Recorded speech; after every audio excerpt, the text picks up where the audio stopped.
Have you ever woken up at 3 a.m. with that voice in your head whispering that you're not enough, that you always mess things up, that everyone around you can see right through your facade? I know you know exactly what I'm talking about, because there's a conversation happening inside your mind right this very moment. A conversation you didn't ask to start, a conversation that never really stops. And by the end of this video, you're going to discover a Sanskrit word, a single word, that in 3 minutes can do something years of therapy sometimes can't. It can make your mind finally shut up. But before that, I need to tell you about the moment Eckhart Tolle almost lost his sanity. London, 1977, a dark apartment. A 29-year-old man sitting on the edge of his bed, completely consumed by a depression so deep he could no longer distinguish where his suffering ended and his identity began. The voice in his head had become a tyrant, a relentless critic that never slept, that turned every small mistake into evidence of his utter inadequacy. You know this voice, don't you? It tells you shouldn't have said that in the meeting, that your appearance isn't good enough, that you're behind in life, that your friends probably talk behind your back when you're not around. This voice has a name. The ancients called it the ego, but not the ego as you learned in basic college psychology, not healthy self-esteem, or the confidence needed to live.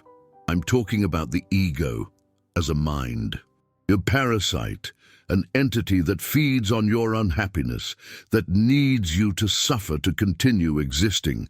And here's the most terrifying part. You believe this voice is you. When it says, "I'm a failure," you think it's you speaking. When it whispers, "I'll never succeed," you assume it's your own opinion. When it screams, "I hate my life," you accept it as your truth. But it's not. Let me ask you a question that will change everything for you. If you are the one thinking the thoughts, who is it that's observing the thoughts being thought? Stop for a second. Close your eyes if you can. Pay attention to the next voice that arises in your mind. It might be about this video. It might be about what you're going to have for dinner. It might be a critique about how you're wasting time. Now tell me, who was observing that voice? If you could perceive the thought, then you cannot be the thought. If you could observe the voice, then you cannot be the voice. You are the consciousness behind it all, the silent observer, the presence that exists before the first thought of the morning and after the last thought of the night. But the ego doesn't want you to discover this. The ego is like an actor who's gotten on the stage of your mind and has been doing a monologue for so many years that you've forgotten there's an audience. You've forgotten there's someone watching.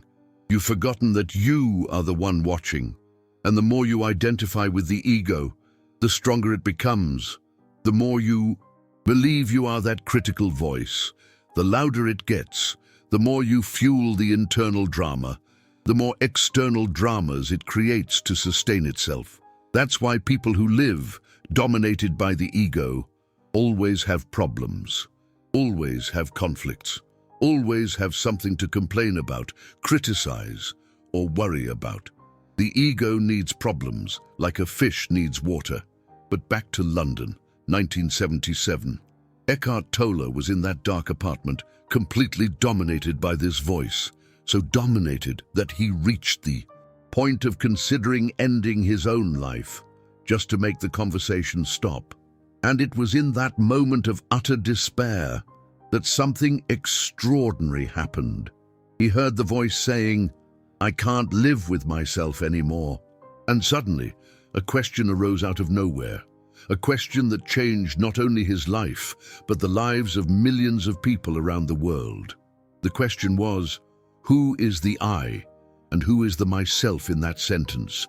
If I can't live with myself anymore, then there must be two, the I and the myself. But if there's only one of me, who are these two characters? And in that moment, something inside him expanded, a presence, a peace, a silence that wasn't the absence of sound, but a presence of something far greater than any thought. He had accidentally discovered what Eastern spiritual teachers have been teaching for thousands of years.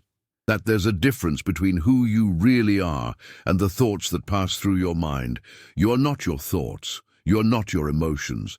You are not your worries, your fears, your anxieties, or your internal criticisms. You are the consciousness that observes all of that. And when you finally understand this difference, when you can separate yourself from the voice in your head, something magical happens. The voice loses power. It's like when you discover the monster under the bed is just a pile of clothes. The moment you turn on the light and see what it really is, the fear simply disappears. But here's the problem. Millions of people spend their entire lives without ever turning on that light. They die without ever discovering who they truly are beneath all those voices, thoughts, and mental dramas. And that's why I need to tell you about the word, because discovering that you are not your thoughts is only the first step. The second step is learning how to turn off those thoughts when they become destructive. And there's an ancient technique, an ancient Sanskrit mantra, that works like a switch for the mind. Ancient masters discovered that certain combinations of sounds have the power to instantly alter your state of consciousness. It's not superstition. It's not magic. It's pure neuroscience. When you pronounce this specific word, it creates a vibration in your body that resonates with a natural frequency of peace. It's as if it literally tunes your mind to a different station. And the most incredible thing is that it works in a matter of minutes. But before I reveal what that word is, I need to tell you about Sarah. Her inner critic hadn't vanished completely, but it had lost almost all its power. It was like a radio turned down low, playing in the next room. Sarah told me that for the first time in decades, she could hear the silence of her own mind, and you can have this same experience. But first, let me explain why this specific word is so powerful. In the Sanskrit tradition, there are sounds they call bija mantras, seed mantras. These are primordial sounds, carrying specific frequencies capable of directly influencing your vital energy. The word I'm going to teach you is considered the most powerful of all the bija mantras. It's called the sound of silence, the sound that destroys all other sounds, the sound that stops mental chatter. When you pronounce it correctly, it creates a vacuum in your mind, an empty space where thoughts simply can't form. It's like a reset command for your nervous system. But here's the important part. It's not enough to just know the word. You need to understand how to use it, when to use it, and most importantly, how to prepare yourself internally to receive it. Because if you simply repeat the word without proper preparation, it'll be like trying to use a key in a lock without first cleaning the rust. It might work a little, but it won't have the transformative impact it should. So let me guide you through the preparation. First, you need to understand that your mind is like a lake. When it's agitated, it's impossible to see the bottom. But when it becomes calm, you can see even the small pebbles at the bottom with perfect clarity. The word I'm going to teach you is like a stone thrown into that lake. But if the lake is already very agitated, the stone won't have the desired effect. So first, we need to calm the waters a bit. And the fastest way to do this is through breathing, but not just any breathing. A specific breath that yogis have used for thousands of years to prepare the mind for deep states of meditation. It's a breath that acts as a bridge between the conscious and the unconscious, between the voluntary and the involuntary, between who you think you are and who you really are. When you master this breath, it becomes like a master key that opens all the doors of inner perception. But even before the breath, there's something even more fundamental you need to understand. You need to stop trying to control your thoughts. I know this sounds contradictory. You want to silence the ego, but I'm telling you to stop trying to control it. Let me explain with a metaphor that will clarify everything. Imagine your thoughts are like clouds in the sky of your consciousness. Now, have you ever tried to hold a cloud? Have you ever tried to push a cloud away? Impossible, isn't it? Clouds simply appear, pass, and disappear naturally. The more you try to manipulate them, the more frustrated you become. But if you simply observe, they follow their natural course, and eventually the sky clears. Your thoughts work exactly the same way. The more you fight against them, the stronger they become. The more you try to stop them by force, the more they insist on appearing. It's like trying to stop thinking about a pink elephant. What happens? You keep thinking about the pink elephant. Resistance creates persistence. But when you learn to observe your thoughts without judgment, without trying to change or stop them, something magical happens. They naturally lose strength and begin to space out. And it's in that space between thoughts that you find who you really are. Eckhart Tolle calls this the power of now, not because the present moment is special, but because it's only in the present that you can separate yourself from the incessant flow of thoughts about the past and the future. In pure presence, the ego cannot exist because the ego lives on stories. Stories about what happened, stories about what might happen, but in pure presence, there are no stories. There is only the direct experience of being alive, and that's why the sacred word is so powerful. It brings you instantly to the present. It cuts through all mental stories and connects you directly with your essence. But to fully understand the power of this word, I need to tell you about another case. Marcus was a 35-year-old lawyer suffering from chronic insomnia. Every night, the moment his head hit the pillow, his mind would race. To-do lists, worries about cases, conversations he should have had differently, catastrophic scenarios about the future. He tried everything: sleeping pills, guided meditations, white noise, calming teas. Nothing worked because the problem wasn't in the external environment. The problem was in the internal conversation that never stopped. When Marcus learned the technique of the sacred word, the first thing that happened was a deep silence descending upon his mind, a silence so complete that at first it even scared him.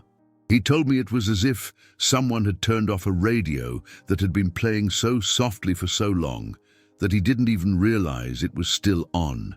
And in that silence, something extraordinary emerged, a feeling of peace, of completeness, of finally being home within himself. Marcus discovered that it wasn't the external problems that kept him awake. It was the resistance to those problems. It was the mental chatter about the problems. And when the chatter stopped, the problems lost almost all their importance. This is what Eastern spiritual teachers mean when they talk about detachment. It doesn't mean you stop caring about things.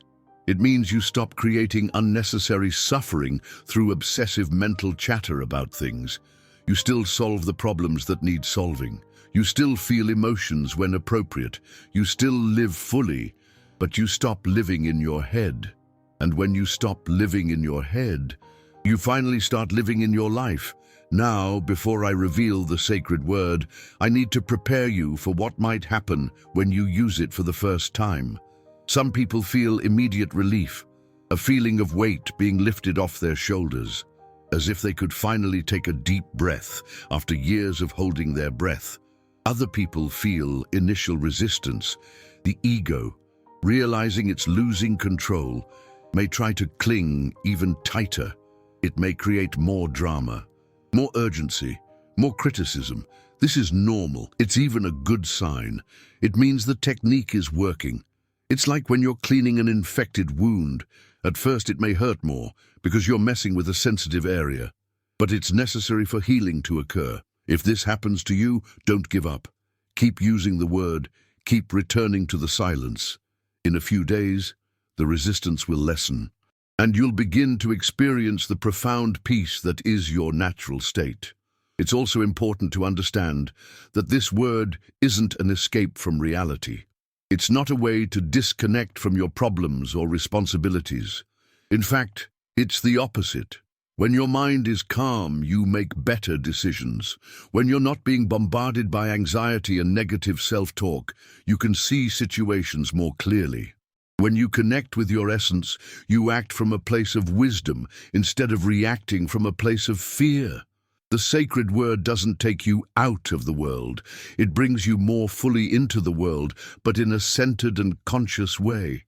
And now, finally, the time has come to reveal this word to you. The word is SoHum, pronounced SoHum. Seems simple, doesn't it?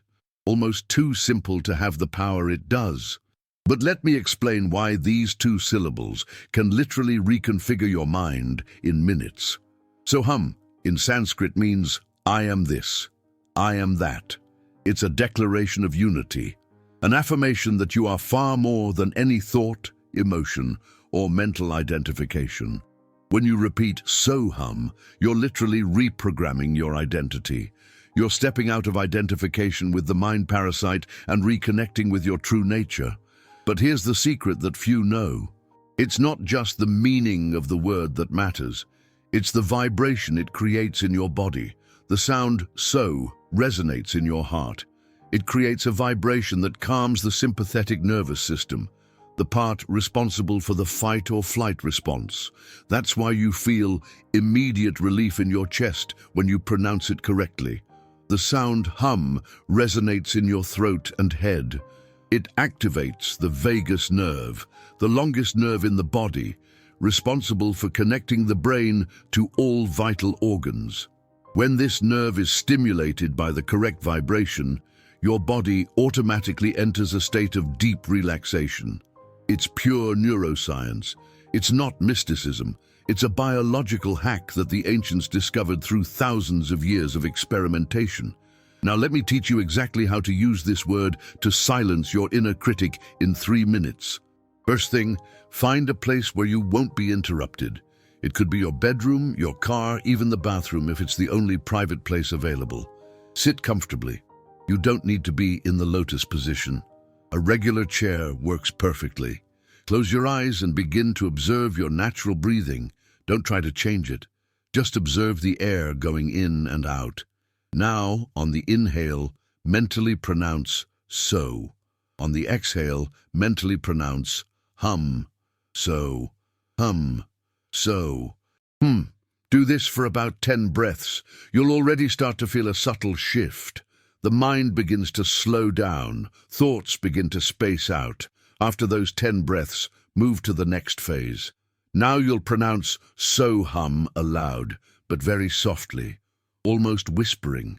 The volume isn't important. It's the vibration. You need to feel the sound resonating in your chest and throat. Continue for another minute. SoHum, SoHum, SoHum. And now comes the most powerful part. In the final phase, you'll stop pronouncing the word and simply listen to the silence it left behind. It's in that silence that the magic happens. It's in that silence that you find who you really are beneath all the voices, thoughts, and mental dramas.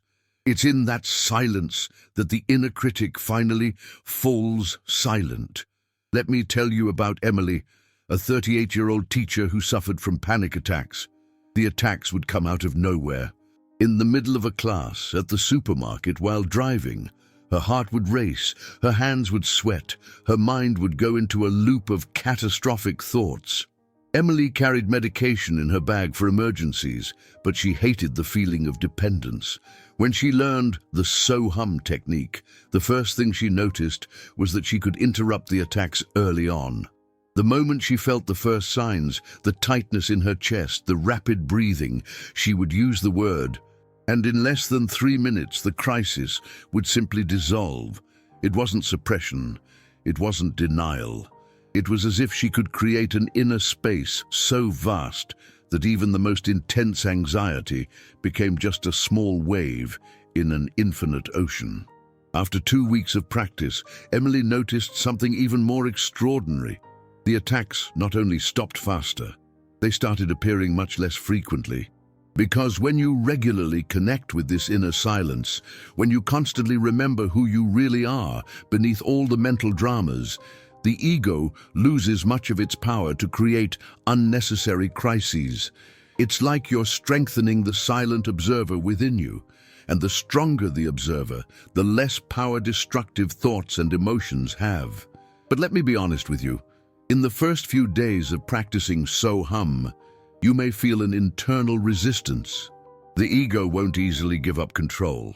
It may try to convince you that this is nonsense, that you're wasting time, that you have more important things to do, or it may try the opposite. It may make you feel special for knowing this technique.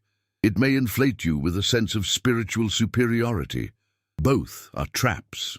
True transformation happens when you practice SoHum without expectations, without trying to become more spiritual, without trying to impress anyone, simply as a way to return home within yourself. And here's something crucial I need to tell you. SoHum isn't just for times of crisis. It's not just a remedy for when things get tough. The true power comes from preventative use, from the daily cultivation of this inner silence. Imagine what your life would be like if you started each day connected to your essence instead of immediately getting lost in mental drama. Imagine what it would be like to face challenges from a place of inner calm instead of reacting from anxiety and fear. Imagine what it would be like if the critical voice in your head were just a distant whisper instead of a constant scream. This isn't fantasy. It's the natural state of the human being when not identified with the ego. Let me tell you about David, a 45-year-old businessman who was on the verge of burnout. He worked 14 hours a day, slept poorly, was always irritable, and felt he was losing connection with his family. His mind never stopped, always thinking about the next project, the next meeting, the next problem to solve. David was the type of person who considered meditation a waste of time, someone who believed that pausing to breathe was a luxury for those without real responsibilities. But when he finally tried SoHum, out of desperation, not conviction, something changed radically. In the first 3 minutes of genuine silence he'd experienced in years, David realized something shocking. He realized that 90% of the problems constantly occupying his mind weren't real problems. They were just mental conversations about problems, worries about worries, anxiety about anxiety. And when those conversations stopped, what remained was crystal clear clarity about what truly mattered. David didn't abandon his business. He didn't become a monk, but he started working from a place of presence instead of neurotic urgency. And paradoxically, his productivity increased, his decisions became better, his relationships improved. Because when you operate from inner silence, you act with wisdom instead of reacting with fear. Now let me teach you an advanced variation of this technique that can further accelerate results. It's called SoHum with bodily anchoring. It works like this. While you repeat SoHum, you place one hand on your heart and the other on your belly. This creates a physical connection to the vibration, making the effect deeper and more lasting. On the inhale, feel So, expanding your heart. On the exhale, feel Hum, completely relaxing your abdomen. You are literally anchoring the word's vibration into your physical body. And the more anchored it is, the more powerful it becomes. Practice this for 21 consecutive days. Just 3 minutes a day, preferably at the same time. It could be upon waking, before lunch, or before bed. The important thing is consistency. And here's something fascinating that will happen after a few weeks of practice. You'll discover that you no longer need to do the full technique to access the silence. Just thinking SoHum once will be enough to reconnect you with that inner peace. It's as if you're creating a direct neurological shortcut to your natural state of calm, but there's something even deeper I need to share with you. SoHum isn't just a technique to silence the ego. It's a way to remember who you really are. Because the truth is, you were never the ego. You were never that inner critic. You were never your obsessive thoughts or your constant worries. You have always been the silent awareness that observes it all. The ego is like a cloud passing across the sky of your consciousness. Sometimes it's a dark and heavy cloud. Sometimes it's a light and fluffy cloud. But regardless of the type of cloud, the sky always remains the same. You are the sky, not the cloud. And SoHum is a way to remember that. A way to reconnect with your essential nature of peace, silence, and completeness. Let me tell you about Emily, a mother of 3 who lived in a constant state of stress and guilt. Her inner critic was implacable. You're not a good mother. You're failing your children. You should be more patient. You should be more present. You're not enough. Emily tried to be the perfect mother, but the harder she tried, the more guilty she felt. It was a vicious cycle that was consuming her energy and her joy. When she started practicing SoHum, the first thing that happened was a deep sense of relief in her chest, as if a gigantic weight had been lifted. And in that relief, Emily realized something revolutionary. She realized that the love she felt for her children was far greater than any mental criticism, that her dedication was evident in every action, even when it wasn't perfect. The practice didn't make her a perfect mother, but it made her a present mother, a mother who acts from love instead of reacting from guilt. And her children felt the difference immediately, because children don't need perfect mothers.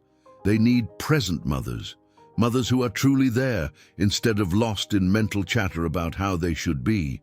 And that's only possible when you connect with who you truly are beneath all the critical voices and unrealistic expectations. Now, before I finish, I need to tell you about the deepest effect of SoHum. Over time, you'll realize that you're not just silencing the ego, you're awakening to a completely different dimension of existence. A dimension where you don't need to prove anything to anyone, where you don't need to be perfect to be loved, where you don't need to have all the answers to feel secure, a dimension where you simply are. And in that being, you find a peace that doesn't depend on external circumstances, a joy that doesn't need reasons, a completeness that doesn't need validation. Mystics of all traditions point to this same reality. Scientists who study altered states of consciousness document this same experience. There is a dimension of you that is always at peace, always complete, always home. And SoHum is one of the most direct ways to access that dimension. But here's the most important thing I need to tell you. You don't need to believe anything I've said. You don't need to have faith in Sanskrit mantras or vibration or neuroscience. You just need to experiment. 3 minutes, 1 word, 1 silence. And if it doesn't work, you've only lost 3 minutes. But if it works, you may be at the beginning of a transformation that will change not only how you feel, but how you live. Because when you finally find the silence within yourself, when you reconnect with who you truly are beneath all the voices and mental dramas, something changes forever. You stop living in your head and start living in your life. You stop reacting from fear and start acting from wisdom. You stop searching for peace outside and discover that it has always been here within. So here's my invitation to you. Tonight, before you go to sleep, try it. Sit comfortably. Close your eyes. Breathe naturally. And for 3 minutes, let SoHum take you back home. Back to the silence that is your essential nature. Back to the peace you never really lost. Back to who you always were, beneath all the voices. SoHum, I am this, and this that you are, is far more beautiful than any ego could ever imagine.